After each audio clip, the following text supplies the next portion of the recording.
Vamos falar aqui a verdade sobre o Rio Grande do Sul. E eu, como gaúcho, não vou poupar palavras sobre o verdadeiro crime que está acontecendo no meu estado e os responsáveis por isso. 345 municípios afetados, 1 milhão de pessoas sem água, 130 mil desalojados e 83 mortos, só até agora. Essas são vidas, famílias, casas e sonhos que chegaram ao fim pela negligência do governo do estado do Rio Grande do Sul. Prejuízo grande. Enorme, os boletos chegam. Algumas pessoas vão até dizer que agora não é hora de falar sobre isso. Não é hora de procurar culpados. Não é hora de transferir responsabilidades. Esse é o momento exato para a gente apontar os culpados e não deixar com que esse crime caia no esquecimento. E caso você não enxergue o que está acontecendo no sul do país como um crime, esse vídeo vai te fazer mudar de ideia. Apenas 7 meses atrás, o estado passou por outro cenário terrível como esse, resultando na morte de 54 pessoas. Com o Rio Grande do Sul ainda em luto, no final de 2023, Eduardo Leite e mais 40 deputados comemoraram a destinação criminosa de apenas R$50 mil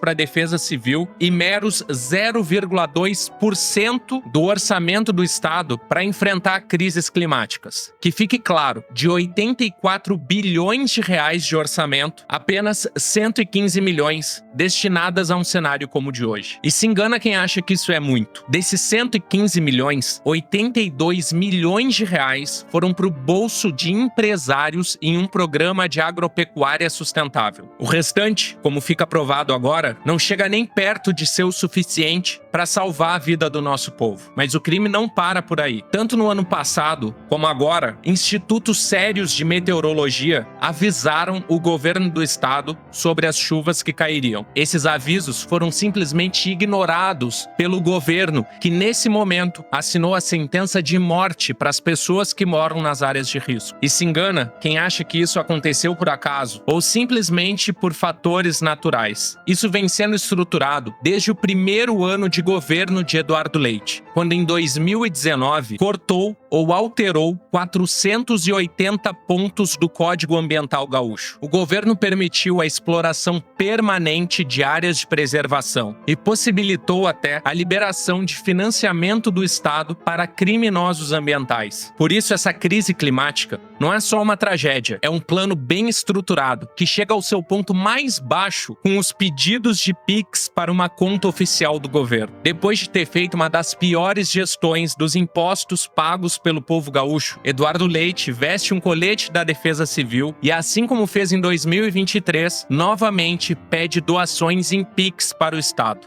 Se alguém querendo fazer doação, quer fazer em recursos financeiros, a gente reabriu aquela chave PIX que a gente já tinha aberto lá no ano passado. Esse é um ponto crucial que conecta a política neoliberal do governador com o sacrifício de vidas, famílias, casas e sonhos de milhões de pessoas. Já que o mesmo governo que destinou verbas públicas do enfrentamento à crise climática para o bolso de empresários de setores como o agronegócio, agora privatiza também o socorro às vítimas dessa destruição. Sem nenhum escrúpulo, esse governo mexe com o emocional das pessoas e pede solidariedade, mas dorme tranquilo porque sabe que as suas ações não afetaram os ricos, não mataram nenhum milionário, apenas aquelas pessoas que não têm acesso ao mínimo de dignidade humana. Gente que mal havia se recuperado de uma tragédia e já foi golpeada com outra. No meio desse horror, a mídia, coaches, influenciadores e o próprio governador falam em plano de guerra.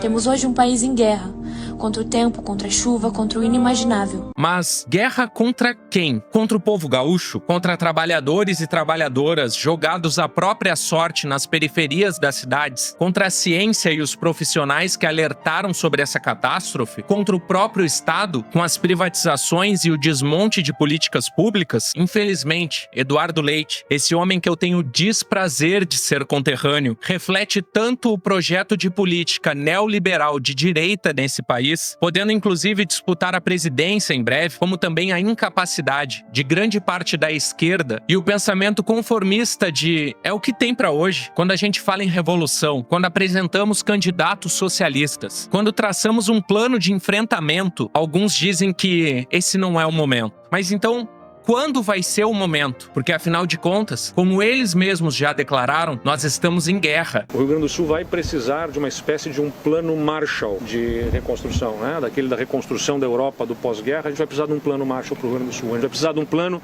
de excepcionalidade em processos, em recursos. Por isso a gente precisa agir. E a gente precisa agir agora. Não temos mais tempo para esperar. A frase socialismo ou barbárie nunca foi tão atual. Acabar com esse sistema e com seus representantes é uma questão de sobrevivência. É vida ou morte. Por isso, se organize politicamente nessa luta. Seja em um partido, em um movimento social, em um sindicato, e pode me mandar uma mensagem se precisar de ajuda para iniciar esse processo. Por fim, fica aqui toda a minha solidariedade ao meu povo, aos trabalhadores, aos pobres, a todas as vítimas desse governo criminoso. Existem várias maneiras seguras e honestas de contribuir, com doações diretas para os movimentos sociais que estão lá na linha de frente. Aqui mesmo na legenda desse vídeo eu vou deixar algumas opções, porque mais uma vez fica claro que pelo povo, só o povo.